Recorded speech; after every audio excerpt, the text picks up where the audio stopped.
We were touring the exhibition together, Jeff and I, and a gentleman came and asked a question about the staging of the people in the photographs. And Jeff very politely responded, I don't stage, I work with people. Shall I A comment? few, Or, yes, please. or do you want to? Or do you want to No, preface? no, please comment. Um, I've always disliked the term staged photography. Um, maybe maybe because it implies a stage, presence of a stage, and then stage apparatus and the institution of the stage, all the helpers and all what we imagine as being the what's necessary for some illusion to come into existence. In other words, it has a kind of a heavy quality to it. And when I kind of invented for myself the term cinematography, um, one thing I liked about it, among others, one of the things I liked about it was that um, it suggests that staging can occur anywhere at any time. What we call staging could occur anytime under almost any circumstances. For example, I'm standing on a street corner or a street with a camera in my hand, photographing passersby, as would be any photo reporter. Mhm. And those passersby don't notice me because I've concealed myself in some way. That's photo reportage. There's no uh, interplay between the person being photographed and the photographer. That's what we all think of as authentic reportage. Just by the way, you probably noticed a couple of days ago that the World Press Photo Prize was rescinded, taken back from a photographer who it turned out had been implicated Right. in creating the photo, one of the photos in his reportage set. And of course, they said precisely no collaboration can take place between the subject and the photographer. This is the cardinal rule of reportage. And there was a bit of talk about the fact that the media have changed and so on. But really, that rule is the hard and Mhm. fast rule. Now, if I'm in the street and I'm obeying that rule, then I'm a reporter. If one of the people who's passing by should notice me and then do something, it doesn't matter what they do, acknowledge me, wave to me, or make a silly face, we've entered into a collaboration. At that point, we're into this. We have entered cinematography. So to use a Duchampian term, the line between the collaborative and the not is infra-thin. It's very, very delicate. So the term staging to me suggests that all work, all pictures that are made under this means have been arrived at through an enormous effort with a certain known kind of structure, and that's so often not the case. Mhm. So that's why I don't like the term, and why I don't think it somehow it doesn't feel appropriate to the process that I've really gone through. So how do you work with people then? For example, in the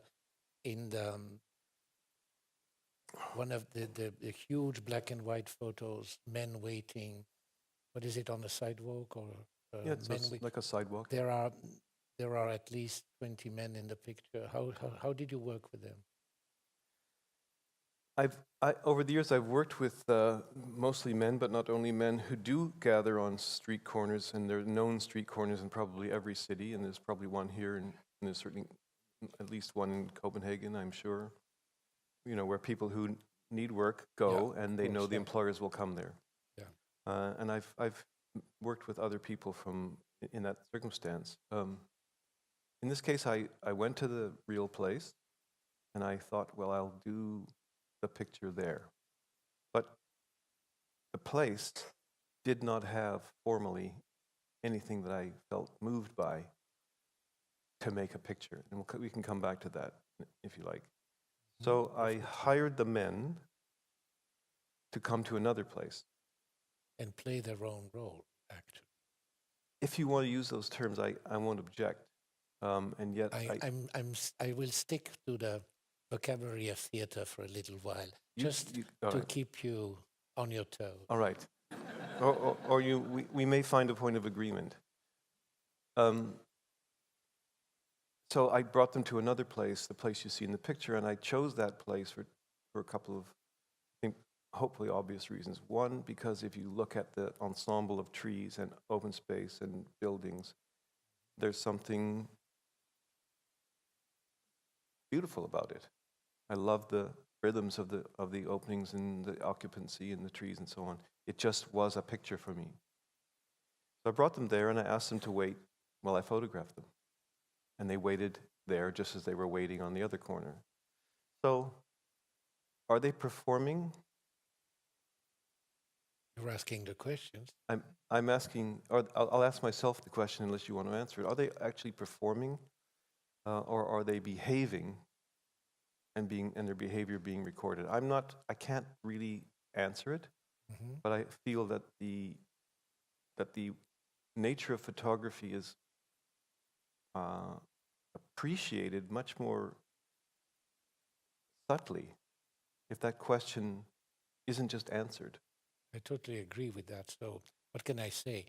I would like to stick to the vocabulary of the staging, artifice, and all that. And just a few minutes before that gentleman asked you that question about staging, I used the word fake in our exchange. And you immediately respond, I do not fake. And And what was fake? I don't remember quite what you I said was don't, fake. well, I Probably was matters. talking, I was still using the same vocabulary about sets, about stage, and I used the word set, like in a movie set or in a theater set. And I was wondering, you know, to what extent the places that I was looking at in the photos had been constructed as a set.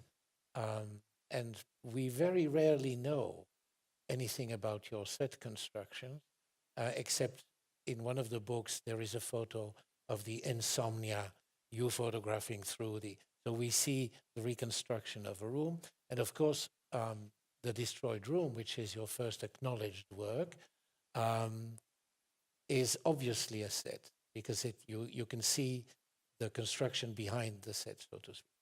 So I was trying to use the word fake. You denied rather strongly that that the usage of that word, and of course I could not help but think of your very first work in that genre. I mean, in photography, that you have disavowed since then, faking death, and that had the word fake in the title. So what can you say about that? All right. Let's. I could not First of help all, me. Sorry, Jeff. It just came to my it mind just like slipped that. out. Yeah, First of all, I don't make sets. yeah, I know. And I want to be a bit of a stickler about this vocabulary for a reason. Photography, is still being identified as an art form. I don't believe that we really do know it as well as we know, let's say, as well as we know painting. I don't think we know photography as well as we know painting, because we've had painting for 1,000 years. And painting is in our tradition and in our history in a way that photography still isn't. It's beginning to be a little older now, but we really don't know it yet. And I'm not claiming to be an explorer of the unknown part of photography. I'm just working in it, and as I work in it, I feel sometimes less and less certain. And because it's a later art form, it's derived out of responses to older art forms. This is part of the whole discourse of it. I'm trying to find a vocabulary that is adequate to the uncertainty I have about the art form. So we know that, and I've said this many times, that my photographic way of working I've called cinematography, not because I'm a filmmaker or want to be one, but because the ability of the legitimacy of collaborating is the hallmark of cinematography. And to me, if you, as I said a few minutes ago, if you reduce let's say, these two modes of photography to their essence, it's collaboration, because the photo Yeah. reporter does not But you collaborate. have not addressed the faking death issue yet. Are you I'm coming getting there, there. I'm getting there. or are you dodging the issue? I won't dodge it, but I'm going to answer it in the language that I need to answer it in. Right. So the word set comes from cinema, in which things are made to resemble an actual thing or a place up to a point, and insofar as is necessary. The term resonates with a certain kind of falseness that is legitimate in the cinema. So, for example, if you're photographing a large brick building and you need to construct it somehow, you aren't going to construct a real brick building probably, because it will only be seen in the background out of focus in a film, and it will only be seen for a few seconds. So there's lots of shortcuts that you can take Right. in order to do that, and that's what the word set suggests. That's not to say that some of them aren't very, very realistic. But the word then suggests that mode, and I don't work in that mode. I made the point this morning, and Thierry and I were talking about it again just a few minutes ago, that some of the places I've reconstructed or made, I tend to call them replicas, are exact replicas of a place that was simply unavailable to me, practically. And I replicated it because it was unavailable. If I had been able to use the real place, I would have. I had the thought this morning that an accurate replica of a place, particularly when that place has been demolished, as happens, that accurate replica becomes a kind of a document in itself, that it folds back to becoming almost a document of the place. It doesn't make it the place, but it gives it a documentary aspect that simply kind of goes beyond the boundaries of what we call a set. And it's a good point to make in this context that the But usually, if it's a document, you keep the document. There's something in a document that is worth keeping, but you don't keep the object. construction. Yes, the replica. The way Thomas Deman does not keep the sculptures, the paper sculptures that he makes in order to photograph them. There's a certain magic in me. There's always been a magical feeling of the world vanishing into the photograph. And I think that's a trace, if you want to think of it this way, it's a trace of my interest in symbolism. And this Mallarméan notion that the artwork never really gives us the thing, but the sense of the thing. The vanishing of the actual in the art is something inherent in the beauty of art. I was going to say that's Mallarmé's definition of beauty. There you L'absence go. de tout bouquet. Yes. The absence of all the bouquets. The flower that's not there. Exactly. Well, the document that, or the replica that becomes a document that vanishes into the picture, to me it's part of a dialectic, shall we say, a movement inside of our experience, inside of what we call the aesthetic experience. And I feel very strongly, and I have felt this much more strongly since I met you many years ago, and you turned my attention to Kant again, because you were the first person who was really taking Kant's notion of aesthetic seriously in the early 80s. That art is made essentially to be experienced. It's an experiential thing, and the experience is the experience, an aesthetic experience. We could call it an experience of beauty, and it is also a judgment of quality. Well, it's not necessarily an experience of beauty. What modernity has added to beauty is that it has expanded all the feelings that you can have, the feelings yielding the experience of art, the aesthetic experience of art, is not necessarily only the experience of beauty, the feeling of beauty, or the feeling of the mixture of feeling that Burke calls the sublime. Yeah, but I think that the word beauty is still interesting to use because it doesn't just mean a pretty thing No, or a harmonious again, ensemble. we have a difficulty discussing here because we are so much in agreement on that. I don't want to. So we can drop that topic for the moment. We can say to the public that Jeff and I, contrary to many people of our generation, whether they are conceptual artists or theorists and critics and historians like myself, have put a ban on beauty, and we are um, perhaps among the few in our generation not to have done that consistently since we began our work in the 70s. But beauty, in my view, is an appropriate term to use for pictorial Yeah, art yeah, because it represents the harmony of the picture, the completion, the artistry, and so on. But beauty does not mean prettiness, and beauty does not mean any one thing. It can be disturbing, it can be dissonant, it can be all these elements that have been added in. But it's a good term to use to suggest that there's something in the vanishing of the actual into the image which fascinates me, at least, and I see it as part of the aesthetic experience. But you, But I'll just make one other point, that there is an informational or almost documentary quality to that. Photographs do give information. Um, so it's also interesting that we mentioned this when we were talking, that the Barcelona pavilion that you see in the picture I made of the cleaner is a replica of the Barcelona pavilion.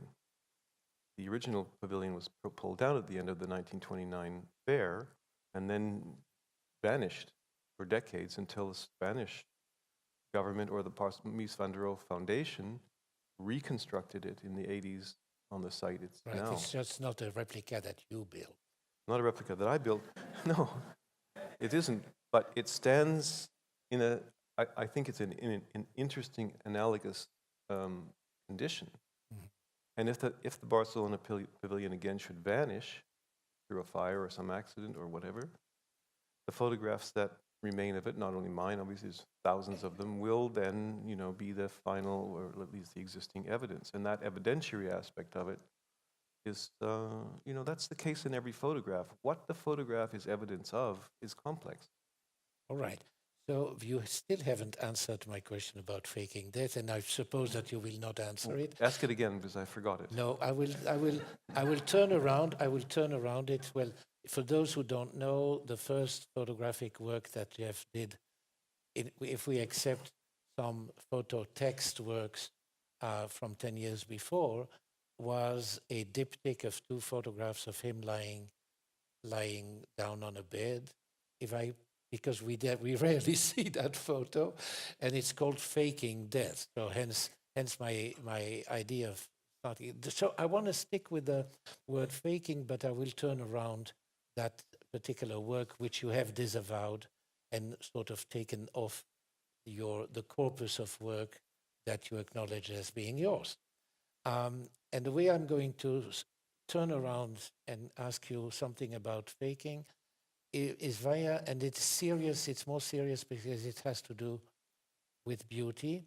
It is something that Michael Fried writes on your work in his book on photography, and where he has like 4 entries into the thematics of his book.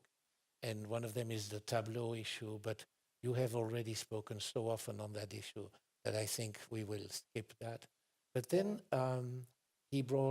Michael Fried brings in uh, a couple of literary examples, and after which he's going to talk about your new work, which is literary based, like The Invisible Man, based on Ralph Ellison's novel, on the prologue, or the Mishima novel whose title I forgot. Was it Spring Snow. Spring Snow? Spring Snow. Yeah, yeah. But anyway, Fried brings up an interesting story, which is a bad piece of literature. He says it's a novel. It's an erotic novel from the 18th century, and it's about a woman who is at church and a man who falls in love with her, and she's she is so absorbed in her prayer. But then later in the novel, she has been made aware that there is this man, and so she is faking absorption. Here we are. Faking absorption. That is, she is pretending to be intensely absorbed, but she is also simultaneously highly aware of the presence of this desiring man in the church. And some of your photographs, the, it, something of that feeling oozes out. So do you, Oozes. yeah, Oozes out. I have no better word. So can you comment on that, whether you want to comment on Fried's take or on my using it? Um, Marlon Brando said very interestingly that in his later uh, career, he was very dismissive of his own art, acting.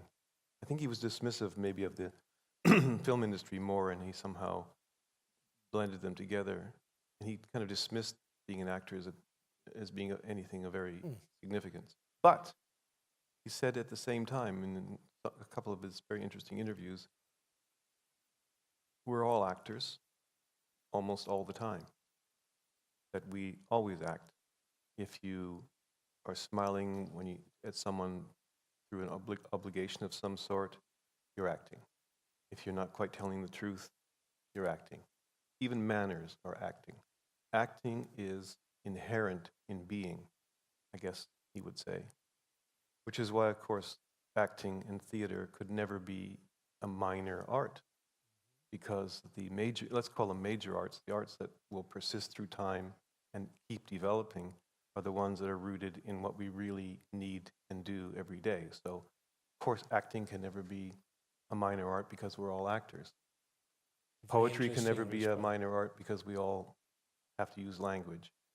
Visual arts, whether it's photography or painting, can never be a minor art because we all see, and so on. Music, because we hear.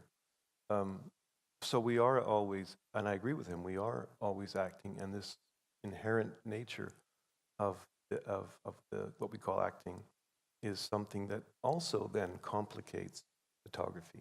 Right. And if you think of the cinema, if we shift to the cinema again, one of the most complex achievements in cinema has been probably it's probably associated with what we usually call neorealism, invented not just by Italians but by a lot of filmmakers who used people who aren't actors, Yeah. playing themselves, whether they're fishermen or whatever they happen to be. They get to play themselves in front of a camera, and it's exciting probably to do that. And they also get to demonstrate their way of life. Let's suppose, imagine they are fishermen, like in the Visconti film. They can show us how they fish, and they really are fishing. They're doing their work. They're playing themselves, and they do it very well, of course. Are they faking it? My point is that that frame of reference just isn't interesting enough in this world that's been released by these media. It's just not interesting enough. It's too limiting. No, but what Fried was interested in was the indiscernibility of the true absorption and the faked My point absorption. exactly. So that My is point that is exactly. the point. Yeah. That it is indiscernible, it exists, and it's imperceptible. Right. So But how that do to you know me, when you have captured that as a photographer? I think if you don't know, then you can't do the thing. You have to be able. You have to be able to know. I'm also, and this is not to be contrary, more and more reluctant to talk in detail about how I make things.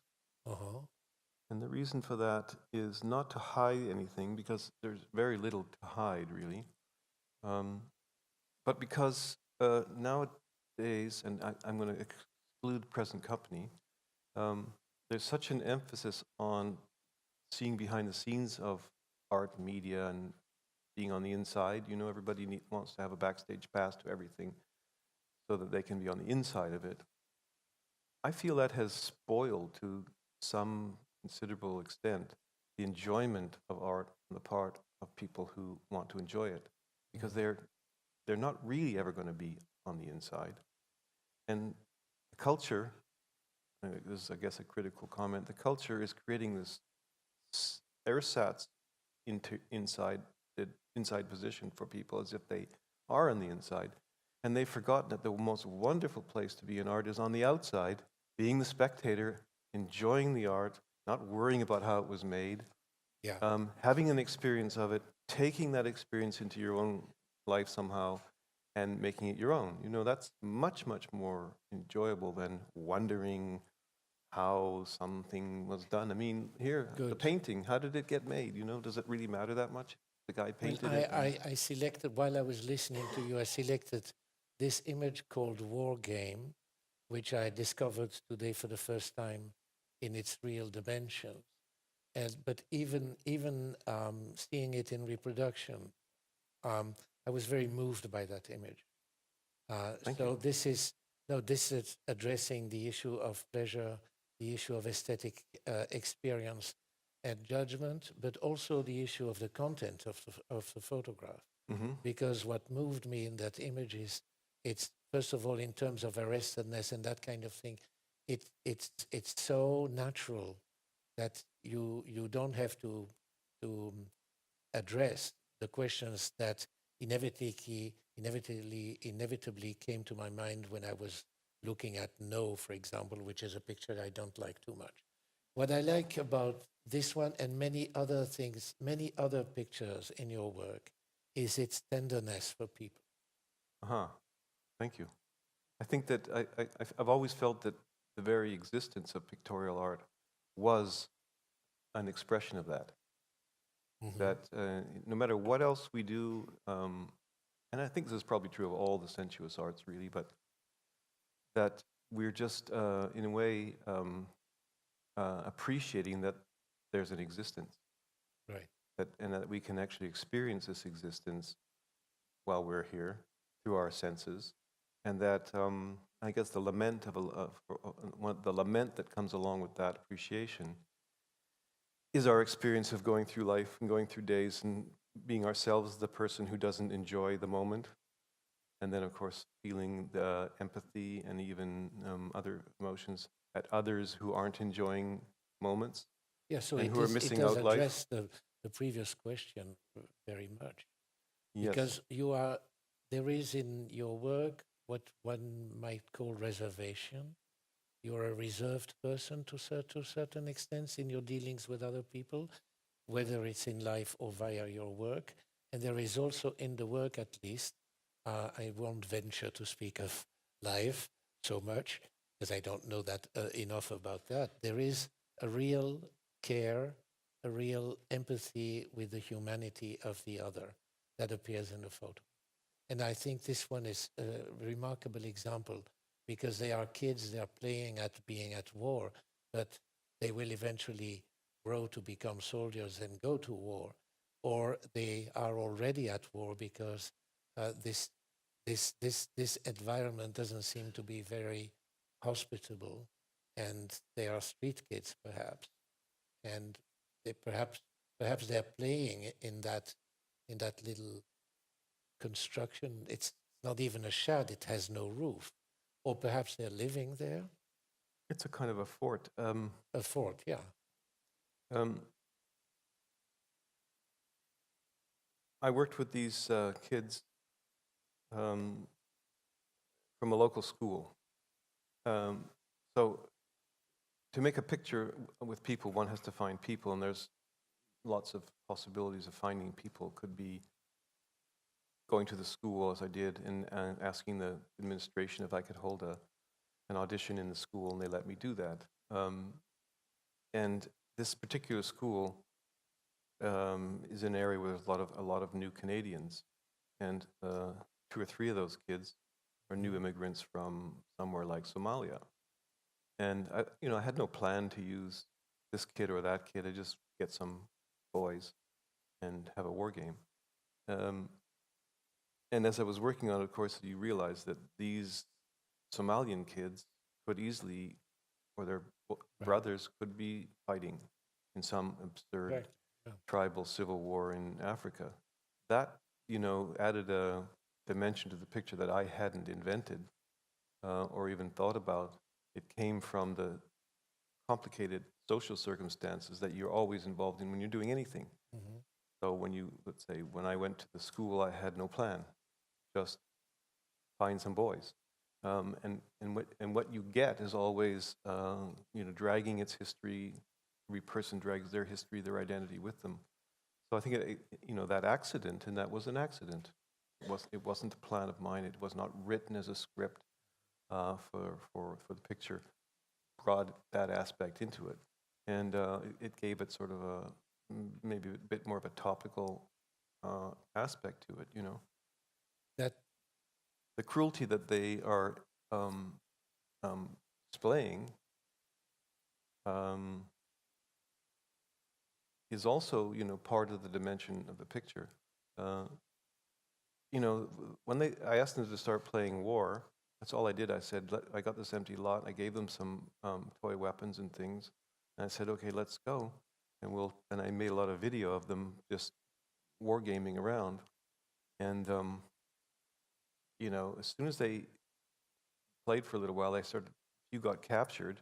They made a little fort prison, and they just massacred the kids in the prison. I thought, this kind of thing happens very fast, and so you're seeing they built the fort, which is they a kind built of it the way that's the way they built it.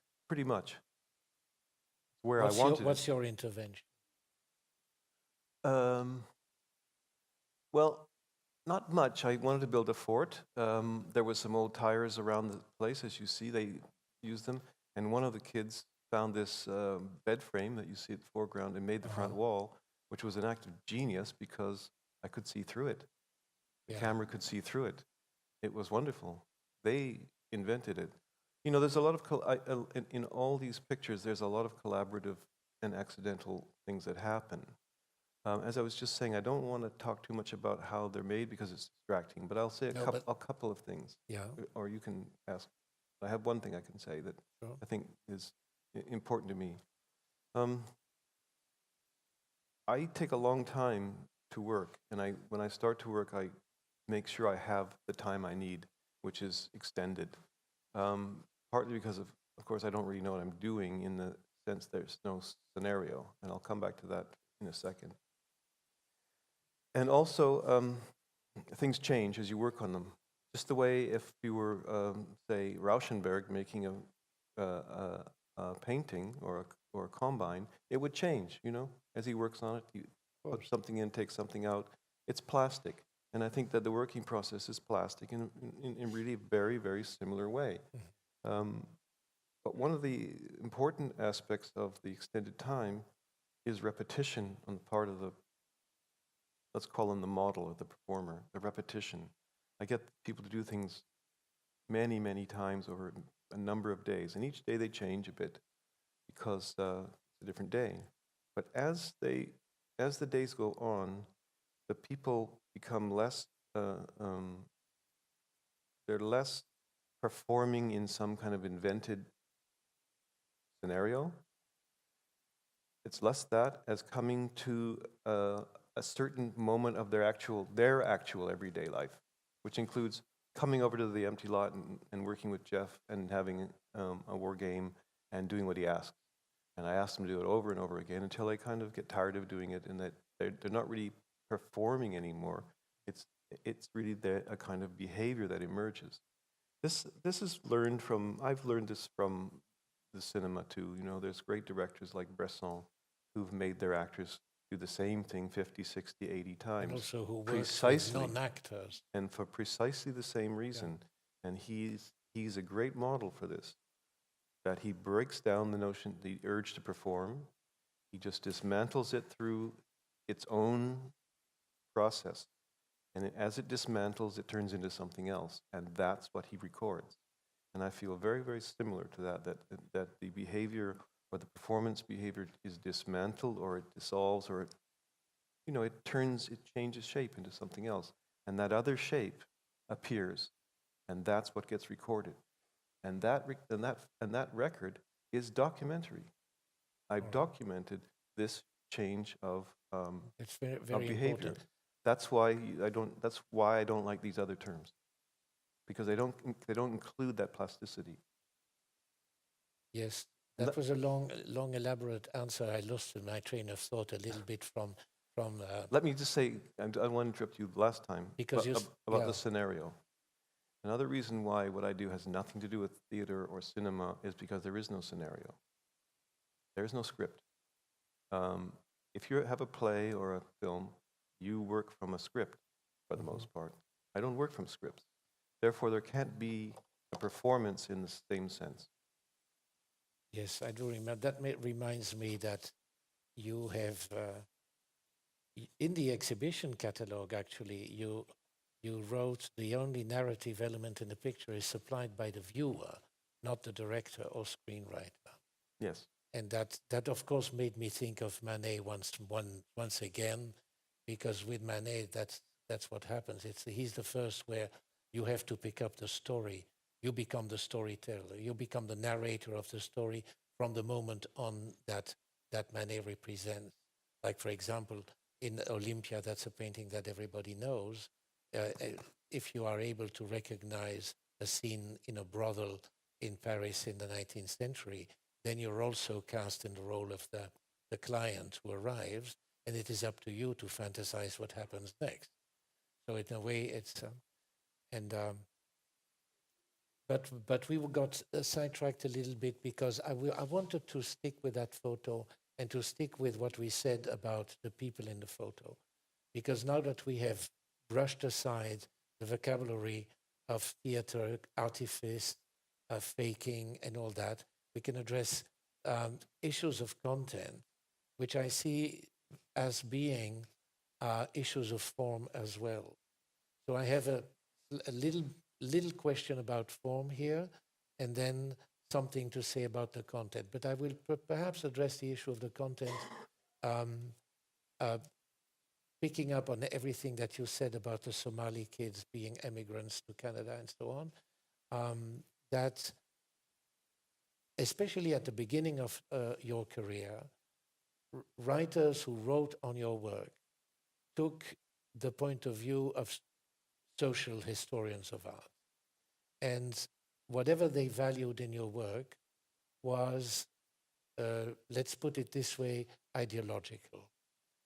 And the more we get to know your work, the less ideological it becomes, and the more the social issues which are present in the work are a matter of human empathy or antipathy sometimes, um, and not a matter of political correctness or being on the right side of the fence in class struggle or these kind of things, which were valued by some people at the beginning of career and which owned you their disapproval later on, No doubt. no doubt. Well, and then my little formal question about this is you spoke of the transparency of the bed frame there. You see that there are two surfaces at an angle. Well, maybe. I mean, it's a it's a maybe. Tell me, did you recognize it No. or no? I think you can see it in my pictures probably quite well in the show because there's a range of it.